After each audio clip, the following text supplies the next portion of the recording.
നമ്മൾ ഇന്ന് പ്രചാരത്തിലുള്ള സെബസ്ത്യാനോസിന്റെ ചിത്രങ്ങളിലും രൂപങ്ങളിലും ഒക്കെ സെബസ്ത്യാനോസ് ഒട്ടുമിക്കടത്തും നിൽക്കുന്ന നിപ്പ് എങ്ങനെയാ? ഒരു കൈ തലയ്ക്ക് പുറകിലും മറു കൈ ഉടലിന്റെ പുറകിലും വെച്ച് നെഞ്ചും വിരിച്ചൊരു നിൽപ്പങ്ങോട്ട് സെബസ്ത്യാനോസ് നിൽക്കും. ആ നിൽപ്പിന്റെ അർത്ഥം എന്താണെന്നറിയാമോ? ആ നിൽപ്പിന്റെ അർത്ഥം എന്താ? ഇനിയും എത്ര അമ്പുകൾ നീ എന്റെ നെഞ്ചത്തോട്ട് എയ്തു വിട്ടാലും എന്റെ കർത്താവിലുള്ള അടിയുറച്ച വിശ്വാസത്തിൽ നിന്ന് ഞാൻ അണുവിട ചലിക്കില്ലെന്ന് പറഞ്ഞുള്ള തന്റെ ഇടത്തിന്റെ നിൽപ്പാണത്. അങ്ങനെ ഒരു നിൽപ്പാണ് സെബസ്ത്യാനോസ് പഠിപ്പിക്കുന്ന ഒരു പാഠം. ഇനിയും എത്ര അമ്പുകൾ എന്നെ നെഞ്ചത്തോട്ട് എയ്തു വിട്ടാലും ഞാൻ അനങ്ങില്ല. തന്റെ ഇടത്തോടെ നെഞ്ചും വിരിച്ച് കൂനിപ്പോകാതെ നിൽക്കുന്നൊരു നിപ്പുണ്ട്. ഈ കാലഘട്ടം നമ്മുടെ മുമ്പിലേക്ക് എടുത്തു വയ്ക്കുന്ന വെല്ലുവിളി അങ്ങനെ നിൽക്കാൻ തന്റെ ഇടമുള്ള വിശ്വാസമുണ്ടോ? എല്ലാം സുഖകരമെന്ന് പോകുമ്പോ വിശ്വാസ പ്രമാണം ചെല്ലാൻ എളുപ്പമാണെന്നേ.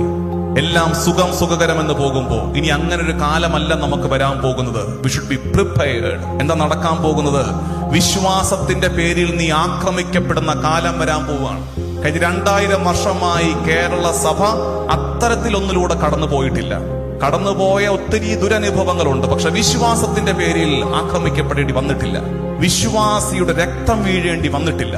പക്ഷേ വിശ്വാസത്തിന്റെ പേരിൽ നിനക്കെതിരെ ഭീഷണികൾ മുഴങ്ങുന്ന കാലം നമ്മുടെ പടിവാതിൽക്കൽ എത്തി നിൽക്കുമ്പോ നീ എത്ര ഭീഷണിപ്പെടുത്തിയാലും, എന്റെ വിശ്വാസത്തെ തള്ളിപ്പറയാൻ ആവശ്യപ്പെട്ടാലും, എന്റെ കർത്താവിലുള്ള വിശ്വാസത്തിൽ നിന്ന് അണുവിട ചലിക്കില്ലെന്ന് പറയുന്ന തന്റെ ഇടമുള്ള വിശ്വാസത്തെ ഏറ്റുപറയാനുള്ള കാലമായി ഈ കാലഘട്ടം ധ്യാനിക്കണം. സെബസ്ത്യാനോസിന്റെ തന്റെ ഇടത്തെ അത് ആവശ്യമാണ്. ഇത്രയും കാലം നമ്മൾ പുണ്യം എന്ന് പറഞ്ഞ് ചെയ്തത് ഇനി നമ്മുടെ മേൽ നിർബന്ധിച്ച് ചെയ്യിപ്പിക്കുന്ന കാലം വരുന്നു. വിശ്വാസത്തിനെതിരെ കാറ്റ് വീശുന്ന ഒരു കാലത്ത്, വിശ്വാസത്തിനെതിരെ ശക്തികളും പ്രത്യയശാസ്ത്രങ്ങളും ശക്തിപ്പെടുന്ന ഒരു കാലത്ത്, സത്യവിശ്വാസത്തെ സദൃഢം ഏറ്റുപറയാനുള്ള ആർജവത്വമുള്ളൊരു തലമുറയെ രൂപപ്പെടുത്താൻ സെബസ്ത്യാനോസിന്റെ മാധ്യസ്ഥ്യം തേടുന്ന നമുക്ക് ഉത്തരവാദിത്വമുണ്ട് എന്ന് തിരിച്ചറിയണേ.